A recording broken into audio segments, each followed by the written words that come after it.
નમસ્કાર દર્શક મિત્રો, સ્પીડ ન્યૂઝ 17 માં તમારું સ્વાગત છે।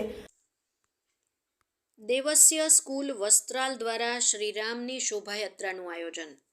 અમદાવાદ દેવસ્ય ઇન્ટરનેશનલ સ્કૂલ વસ્ત્રાલ દ્વારા ભગવાન શ્રીરામની ભવ્ય શોભાયાત્રા કાઢવામાં આવી હતી, જેમાં મોટી સંખ્યામાં લોકો જોડાયા હતા। તારીખ 22ના રોજ અયોધ્યા મંદિરમાં ભગવાન શ્રીરામની ભવ્ય પ્રાણ પ્રતિષ્ઠા થવા જઈ રહી છે, ત્યારે સમગ્ર દેશ આ ઉત્સવમાં સહભાગી બનવા આનંદ સાથે તત્પર બન્યો છે। આ ધાર્મિક પ્રસંગોને અનુરૂપ શ્રી રામના જીવન ચરિત્રના સંદેશ રૂપે દેવસ્ય ઇન્ટરનેશનલ સ્કૂલ દ્વારા શ્રીરામની શોભાયાત્રાનું આયોજન કરવામાં આવ્યું હતું। આ શોભાયાત્રા વસ્ત્રાલ રિંગ રોડ વિસ્તારના મુખ્ય રસ્તાઓ અને રિંગ રોડથી વસ્ત્રાલ મહાદેવનગર રૂટ પરથી નીકળી રામજી મંદિર સુધી યોજવામાં આવી હતી, જેમાં 200થી વધુ સ્કૂલના બાળકો, ટ્રસ્ટીઓ, આચાર્ય, શિક્ષકો સહિત જોડાયા હતા। બાળકો દ્વારા ભગવાન શ્રી રામના ચારિત્ર્ય દર્શાવતા પાત્રો અને ઝાંખીઓ રજૂ કરવામાં આવી હતી। શોભાયાત્રાના માર્ગ પર આવતી સોસાયટીઓના રહીશો દ્વારા ઠેર ઠેર આ શોભાયાત્રાનું ભવ્ય સ્વાગત કરવામાં આવ્યું હતું। मेरा नाम कार्मिक सिंह है और मैं देवस्य इंटरनेशनल स्कूल वस्त्राल ब्रांच का प्रिंसिपल हूँ।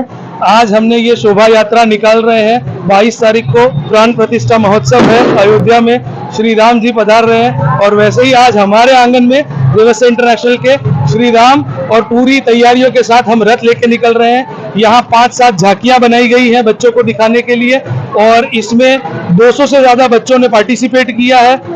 500 से ऊपर बच्चों की और टीचरों की बहुत अथाक मेहनत की गई है इसमें, और इसको हम लोग वस्त्राल से महादेव नगर रामजी मंदिर की तरफ ले जा रहे हैं। बहुत सारी सोसाइटियां हमारे साथ जुड़ रही हैं हमारे स्वागत के लिए। जय श्री राम। મારું નામ ગોગનભાઈ સગર છે। હું managing trustee Devasya international school તરીકે ફરજ બજાવું છું। આજરોજ 22 તારીખે ભગવાન શ્રી રામ અયોધ્યા પ્રાણ પ્રતિષ્ઠા મહોત્સવ હોવાના નિમિત્તે શાળાની અંદર પણ એક અવધ જેવો માહોલ છે અને આજરોજ અમે શ્રી રામ ભગવાનની નગર શોભાયાત્રાનું આયોજન કરેલ છે, જેની અંદર વેશભૂષા સાથે રામાયણના પ્રસંગો સાથે જુદા જુદા કૃતિઓ છે એ બાળકો દ્વારા રજૂ કરેલ છે।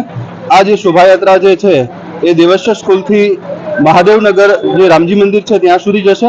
વચ્ચે જે પણ સોસાયટી આવશે તો એ સોસાયટીના જે કંઈ સોસાયટીના જે મેમ્બરો છે આ શોભાયાત્રાનું સ્વાગત કરશે। અમારો મૂળ હેતુ જે છે એ હિન્દુ સંસ્કૃતિની જગાવવા માટેનો છે અને બાળકની અંદર રામાયણના પ્રસંગોને સંસ્કારનું સિંચન કરવાનો અમારો મૂળ હેતુ છે। ખાસ કરીને 22મી તારીખે અયોધ્યાની પ્રાણ પ્રતિષ્ઠા થવા જઈ રહી છે, શું કહેશો? કેવો ઉત્સાહ જોવા મળી રહ્યો છે?